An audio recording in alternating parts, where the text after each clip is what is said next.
بسم الله الرحمن الرحيم. الحمد لله رب العالمين، والصلاة والسلام على أشرف الخلق أجمعين، سيدنا محمد وعلى آله وأصحابه والتابعين ومن تبعهم بإحسان إلى يوم الدين. السلام عليكم. Chers frères, chères sœurs, nous allons aujourd'hui vous présenter un fait religieux extraordinaire, relevant de la mission divine de la fin des temps, qui sera conduite par le nommé Al-Imam al-Mahdi. Qui est Al-Imam al-Mahdi? D'abord, le terme Al-Mahdi signifie le bien guidé. Il s'agit d'un titre attribué à l'imam qu'Allah subhanahu wa ta'ala guidera dans sa mission de sauvetage de l'humanité. L'imam al-Mahdi est un personnage religieux qu'Allah enverra à la fin des temps, Akhir Zaman, pour sauver le monde. Ce faisant, il conduira les hommes sur le chemin de la lumière d'Allah subhanahu wa ta'ala, le chemin de la vérité. Il apportera en outre la paix et la justice dans le monde. À ce propos, le prophète Sayyidina Muhammad sallallahu alayhi wa sallam a fourni une description détaillée de l'imam al-Mahdi ainsi que l'époque précise de son avènement pour la réalisation de sa mission sur terre. Répondant aux questions qui lui sont posées sur le sujet, il décrira 4 faits majeurs qui caractérisent la période de l'avènement de l'imam al-Mahdi. Évoquant le premier fait, le prophète expliquera qu'il correspond à l'apparition de la généralisation de la corruption dans tous les secteurs de la vie dans le monde, tels que le commerce, les entreprises, les services administratifs, les affaires publiques, etc., etc.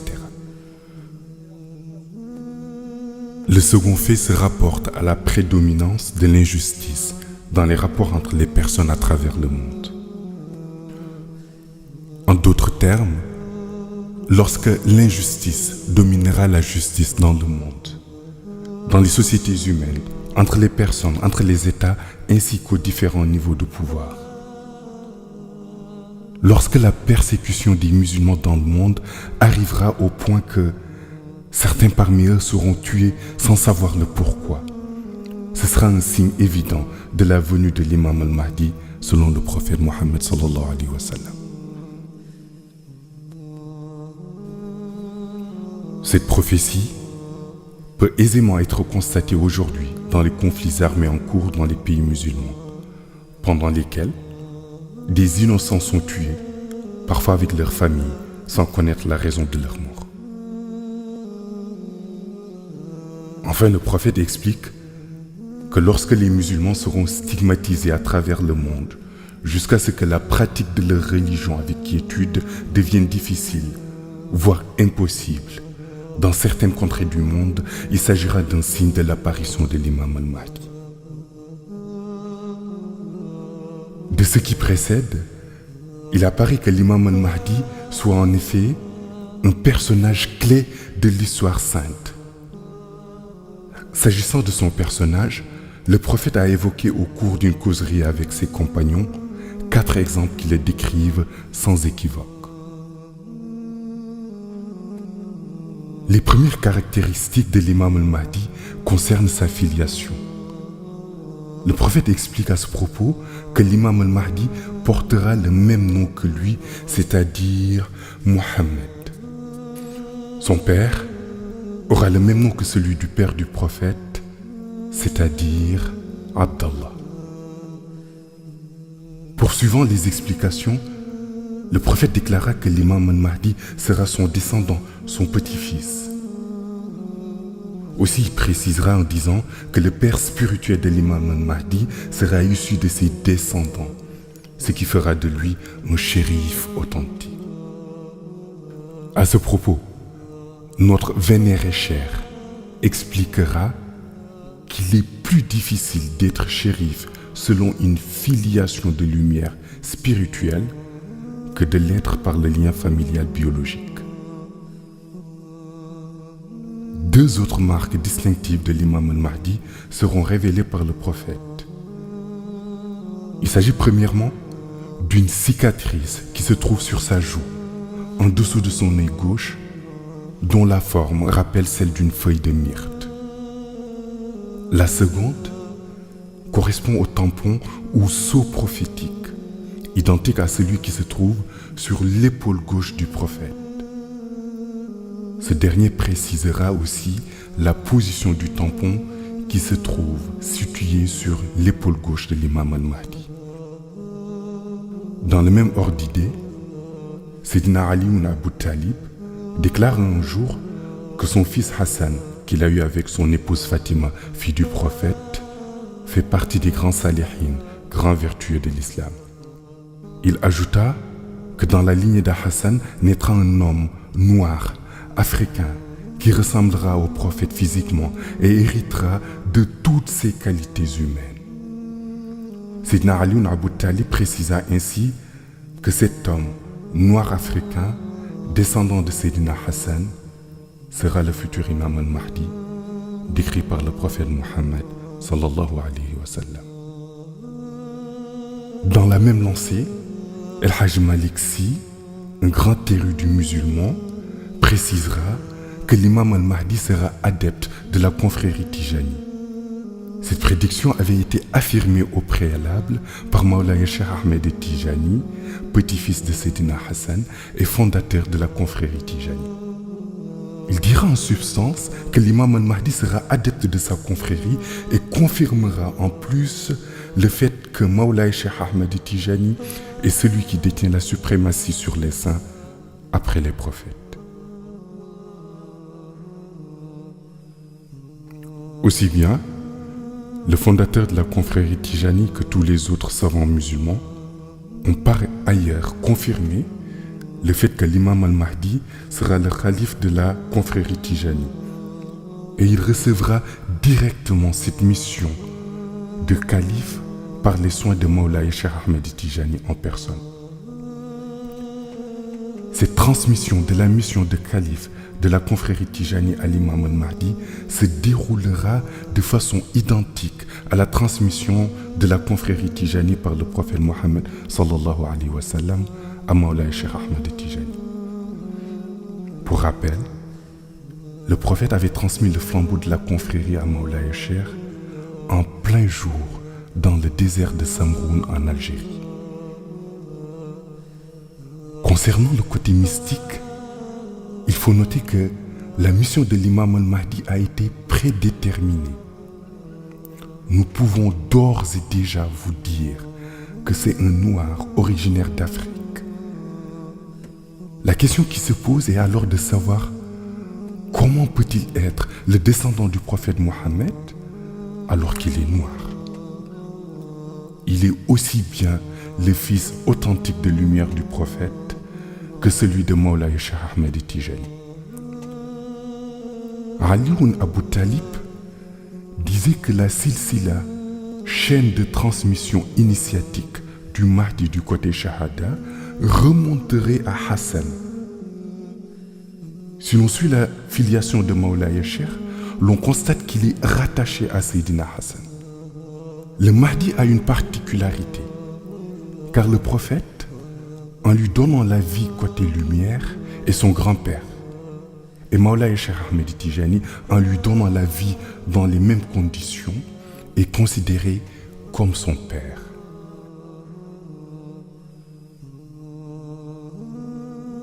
À propos de la naissance sur le plan spirituel ou de la lumière, il faut savoir qu'il existe 3 étapes d'existence des saints, dont les 2 précèdent leur naissance sur terre. Le premier est l'étape Nourani, existence lumineuse. De ce fait, les awliyas d'Allah peuvent vivre des milliards d'années sous cet état d'être lumineux au monde ghaib en faisant du zikr. La deuxième étape est l'étape Rouhani, existence en tant qu'esprit, qui fera passer cette lumière en une âme qui pourra ultérieurement naître ou non. Si Allah subhanahu wa ta'ala décide que cette personne va naître sur terre, c'est cet esprit qui fera entrer dans le corps du nouveau-né, et cette étape constitue la troisième étape, ou l'état insaniyu, naissance de la personne en tant qu'être humain.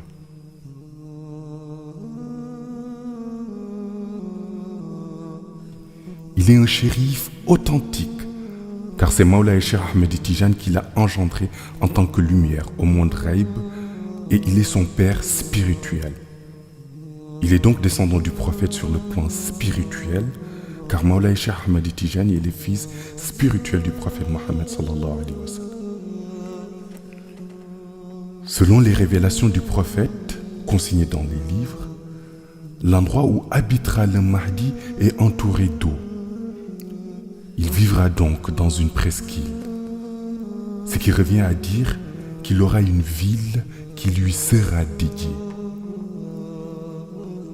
Lorsque sa mission débutera, il sera toujours accompagné par le Ruh ou l'âme de Cheikh Omar Foutiyou Tall. Au moment où il apparaîtra, c'est-à-dire au moment où le monde entier le reconnaîtra en tant qu'Al-Mahdi, il sera âgé de 40 ans, à l'instar du prophète Mohammed sallallahu alayhi wa sallam, lorsqu'il a débuté sa mission. À 45 ans, il dominera la majeure partie du monde musulman, à l'exception d'une infime partie. Tout au long de sa mission, il confirmera la position de Mawlaï Cheikh Ahmed Tijani en tant que khatmiya et katmiya du prophète. Il sera l'imam de son temps. Il récupérera l'ensemble des turuq encore vivantes dans le monde soufi pour les mettre au service de l'unique tariqa qu'il dirigera et confirmera aussi sa suprématie vis-à-vis des autres. Il s'appellera Mohammed. Son père dans le monde Shahada portera le même nom que celui du père du prophète qui est Abdallah. Il sera adepte de la tariqa Tijani.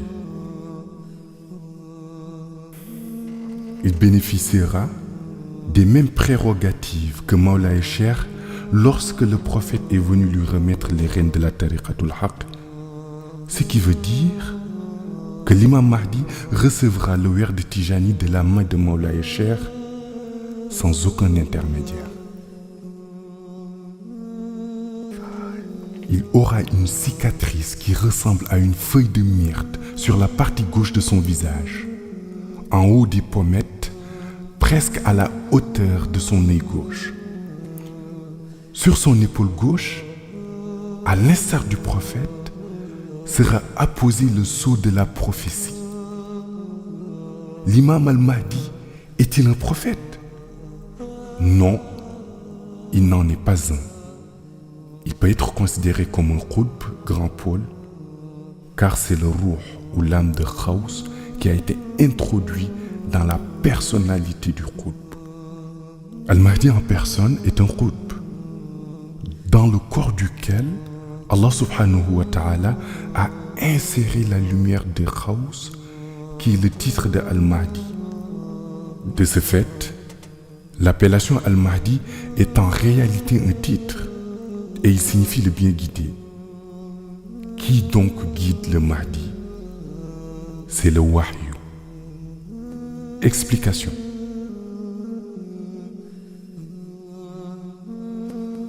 La vie du Mahdi ressemble fort à celle du prophète Mohammed sallallahu alayhi wa sallam. Tout d'abord, nul ne peut prétendre avoir enseigné au Mahdi une quelconque science ou connaissance mystique.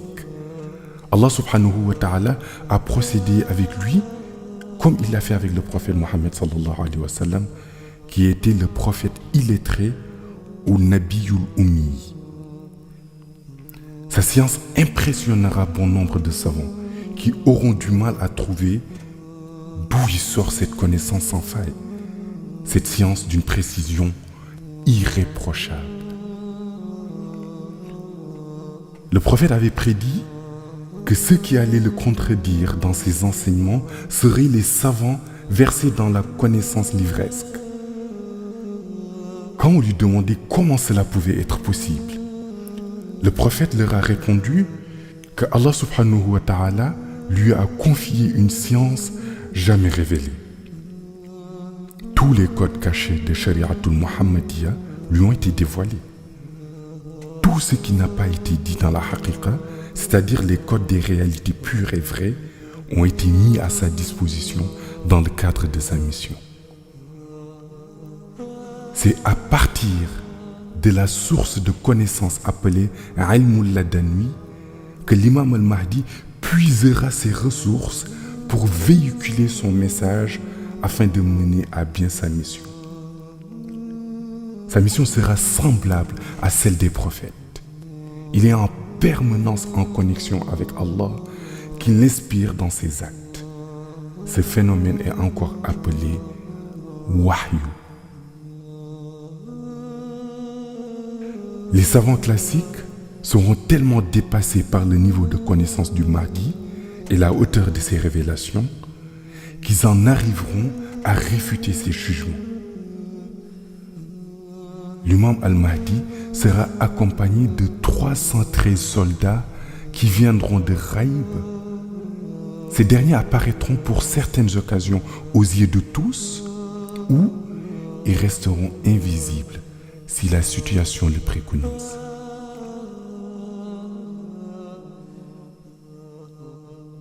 Certains pensent que l'imam al-Mahdi sera un cavalier sur son cheval, prêt à livrer des guerres. Ils se trompent, car le Mahdi ne livrera aucune guerre. Vu le contexte géopolitique mondial, vu le niveau d'armement des États, il serait réellement incongru de voir l'imam al-Mahdi chevauchant un cheval pour combattre les inégalités et rétablir l'ordre divin. Son arme principale sera le secret de Kun Fayakun qui lui sera donné par Allah subhanahu wa ta'ala. Ce secret lui permettra de gouverner le monde. Grâce à cela, il neutralisera les armes les plus puissantes, bombardiers furtifs, drones, satellites, armes nucléaires, détenues aujourd'hui par les grandes puissances. Une de ses missions les plus importantes sera la conquête de la Mecque. Il deviendra le roi de ce pays. Il y siégera pendant 7 ans en tant qu'Amirul Mu'minin. À l'heure actuelle, il est impossible dans la conscience populaire qu'un noir, qui en plus est africain, soit à la tête d'un État comme l'Arabie Saoudite. Seul le secret de Kun Fayakun lui permettra de réaliser une telle prouesse. L'imam al-Mahdi aura la capacité de se métamorphoser. Il peut prendre l'apparence d'un arabe et revenir à son état naturel selon sa volonté. Il aura recours à ce processus de transformation entre Médine et la Mecque. Une fois qu'il accédera au pouvoir à la Mecque, des armées venant de toutes parts, et notamment de Syrie, tenteront de l'attaquer afin de le renverser et le sortir de la Mecque. Toutes les stratégies des ennemis seront déjouées. Les armées entières, après de rudes entraînements, tenteront de passer à l'offensive, mais elles seront toutes englouties par la terre qui s'ouvrira sous leurs pieds. C'est à ce moment-là que les Irakiens, les Turcs, les Iraniens, les Palestiniens commenceront à venir lui prêter allégeance et croiront en sa mission. Allah subhanahu wa ta'ala enverra un ange tel un héros entre la Kaaba et la Maqama Ibrahim qui déclarera avec une voix puissante ayant une portée très éloignée que l'imam al-Mahdi est le khalife de Dieu. Il demandera à tous de se ranger derrière lui et de suivre ses recommandations. Cet ange est en fait un nawamis, une espèce très particulière d'ange. L'imam al-Mahdi commencera véritablement sa mission. Des États comme la Turquie viendront lui prêter allégeance. Le Mahdi résidera 5 années à Jérusalem avec sa mosquée sacrée au Masjidul Aqsa. Il occupera l'esplanade des mosquées pendant ces 5 années. Les Occidentaux continueront à élaborer des stratagèmes pour le combattre, mais en vain. Ils enverront des missiles contre lui. Mais grâce à son secret contenu dans Kun Fayakun, le Mahdi retournera à l'envoyeur les bombes qui lui étaient destinées. Ainsi, personne ne pourra anéantir sa mission. Il la commencera à l'âge de 40 ans et la poursuivra pendant une durée de 45 ans avant la descente du prophète Isa ibn Maryam. Le prophète Isa ibn Maryam, celui-ci descendra un matin à l'heure de la prière de Fajr dans la Zawiya où se trouvera l'imam al-Mahdi pour diriger la prière. À l'arrivée du prophète Isa, l'imam al-Mahdi va reculer pour lui céder la place afin qu'il dirige la prière. Le prophète Isa, alayhi salam, déclinera cette offre et choisira de se placer derrière lui pour ouvrir la prière.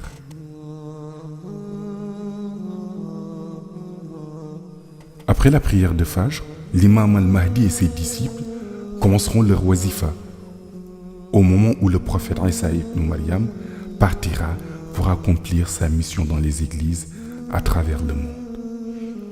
Le prophète Isa vivra encore 9 années pour terminer sa mission. Cependant, l'imam al-Mahdi vivra 7 ans après la venue du prophète Isa ibn Maryam. Ce faisant, ce dernier dirigera la communauté islamique pendant 2 ans après le décès de l'imam al-Mahdi avant de décéder à son tour d'une mort naturelle. En effet, dans le monde Ghaib, il est indiqué que le prophète Isa ibn Maryam vivra pendant 40 jours lorsqu'il reviendra sur terre. Mais ces 40 jours annoncés dans le monde Ghaib correspondent en réalité à 9 années sur terre. Ceci parce que le mode de calcul dans le monde Ghaib se fait selon plusieurs règles que seul un connaisseur de ce monde peut traduire dans l'échelle de temps du monde Shahada, c'est-à-dire le monde ici-bas. Après ces 9 ans que vivra le prophète Isa ibn Maryam pour terminer sa mission et sa mort à la 9e année, commencera l'Apocalypse. Nous précisons ici que leur mort à tous les deux sera naturelle. L'imam al-Mahdi dominera en effet le monde entier et sera connu de tous. Ainsi, toute personne qui se déclare être le Mahdi se discrédite lui-même. Il est aisé de constater que des milliers de personnes se sont déclarées être l'imam al-Mahdi, ce qui s'est révélé faux, d'autant que l'imam al-Mahdi aura une mission universelle et aura une renommée mondiale. Rien qu'en Iran, plus de 3000 personnes sont en prison pour avoir déclaré qu'ils étaient l'imam al-Mahdi. Il faut cependant noter que l'imam al-Mahdi dont parlent les chiites est différent de l'imam al-Mahdi dont parlent les sunnites. Les chiites font allusion à leur 12e calife qui, selon les récits, était entré dans une grotte souterraine quand il était enfant. Les chiites attendent sa sortie de cette grotte. Les sunnites, quant à eux, parlent de l'imam al-Mahdi révélé par le prophète Mohammed sallallahu alayhi wa sallam et décrit comme étant le bien guidé par Allah subhanahu wa ta'ala. C'est lui le vrai imam. Et Cheikh Ahmed Tijani a déclaré qu'il sera son adepte et son calife dans la confrérie Tijani. En plus, il confirmera que c'est lui, Cheikh Ahmed Tijani, le détenteur du plus grand pouvoir divin après le prophète Mohammed sallallahu alayhi wa sallam.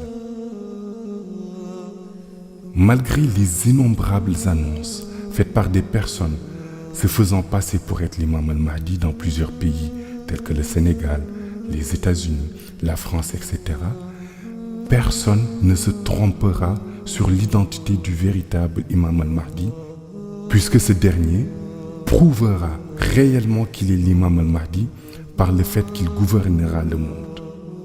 Il dirigera les prières à Masjid al-Aqsa de Jérusalem pendant 5 années au cours desquelles il en fera son siège.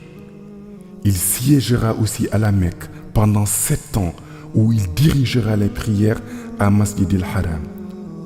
les musulmans du monde entier, Pakistan, Indonésie, les pays du Maghreb, les pays arabes, ceux d'Asie, d'Afrique, d'Europe, etc. lui feront allégeance.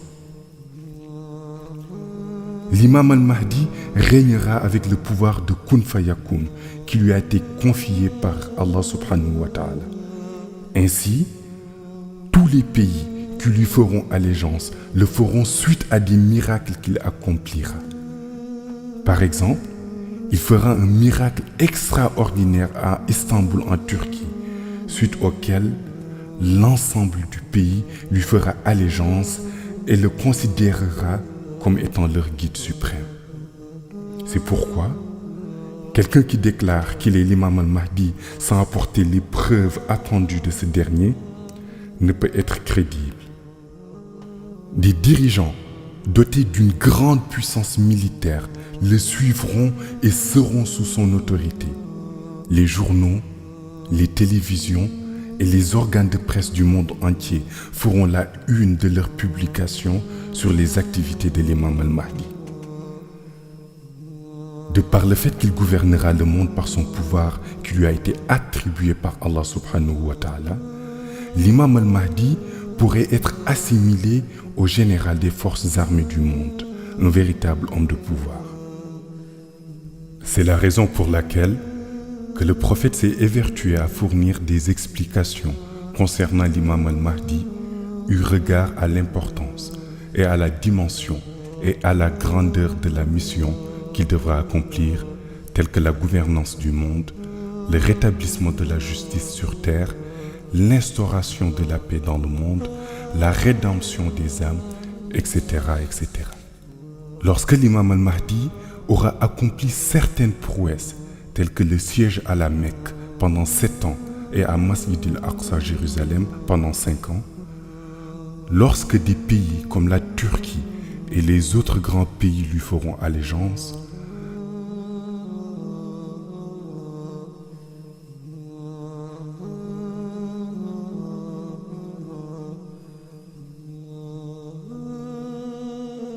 alors Masih Dajjal va commencer à s'agiter pour contrer sa mission. Dajjal sera un homme d'État, premier ministre d'un pays d'une très grande puissance militaire et nucléaire.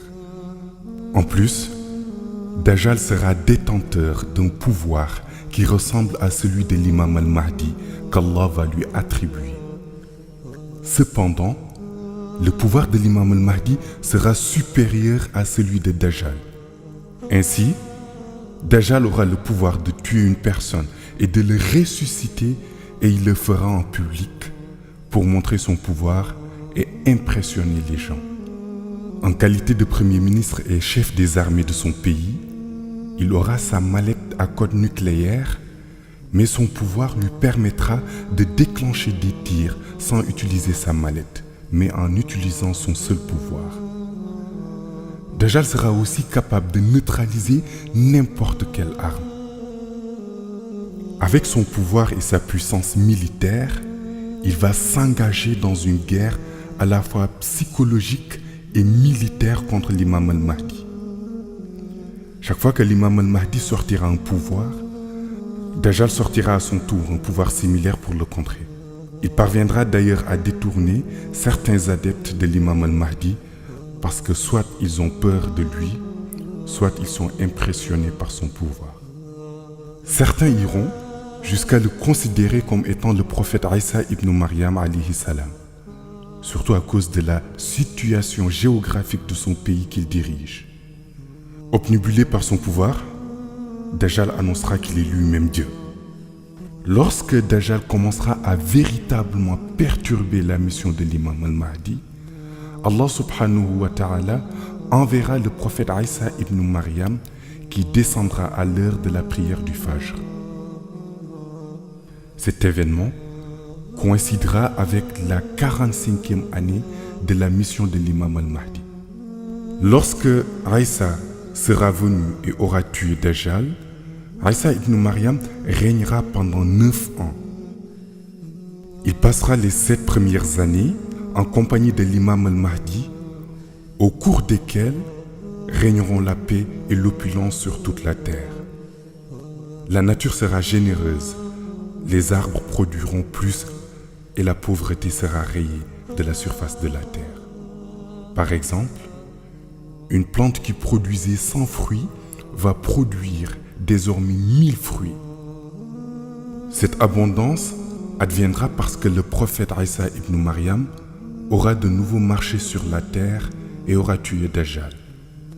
Ce sera une période de stabilité généralisée dans le monde, sous la direction de l'imam al-Mahdi pendant 7 ans. À la 7e année, l'imam al-Mahdi décédera et Isa ibn Maryam poursuivra la mission pendant 2 années encore pour décéder à son tour, et ça sera le début de l'Apocalypse. Tous les éléments qui étaient mécontents vont se déchaîner, tels que les vents violents, les mers qui vont quitter leur lit pour occasionner des destructions sur la terre. Le feu fera également sa part de destruction, ainsi que d'autres fléaux qui vont assaillir la terre. Dans cet avènement de l'imam al-Mahdi, les enseignements du prophète Mohammed sallallahu alayhi wa sallam ne peuvent passer inaperçus. Il disait en l'occurrence que l'imam al-Mahdi sera chauve, au visage lumineux. Il disait qu'il sera un jeune d'une beauté exemplaire, à l'image de la beauté du prophète Yusuf alayhi salam. Dans le même ordre d'idées, Maulana Cheikh Ahmad Tijani, enseignant à notre vénéré Seydou Mohamed El-Cheikh les connaissances relatives à l'imam al-Mahdi et à sa mission. Il disait en somme, l'imam al-Mahdi est mon fils, ce qui a fait penser à beaucoup de gens qui ne pouvaient être qu'un arabe, alors que la filiation dont fait allusion Maulana Cheikh Ahmad Tijani est une filiation de lumière. En d'autres termes, l'imam al-Mahdi est son fils spirituel. Aussi, l'idée qu'un noir puisse siéger à la Mecque est difficilement admissible, vu la manière dont les noirs sont sous-estimés dans le monde arabe. Cependant, Allah subhanahu wa ta'ala avait déjà donné à l'imam al-Mahdi le degré spirituel nécessaire pour lui permettre de réaliser sa mission, quelle que soit la couleur de sa peau. Enfin, comme cela a été écrit par plusieurs savants musulmans, le prophète Mohammed sallallahu alayhi wa sallam avait prédit la naissance de l'imam al-Mahdi vers l'an 1400 de l'ère musulmane. Et il commencera sa mission quand il aura 40 ans. Voilà l'histoire de l'imam al-Mahdi. Et il semble qu'il ne serve à rien de déclarer tout azimut que tel ou tel est l'imam al-Mahdi, puisqu'il se fera lui-même connaître par des preuves évidentes qu'il devra accomplir à travers le monde dans le cadre de sa mission universelle. Ce récit est tiré des enseignements de notre honorable cher Khutb al-Akhtab al-Kabir, Mawlaya Seydou Mohamed El-Cheikh. Assalamu alaikum wa rahmatullahi ta'ala wa barakatuh.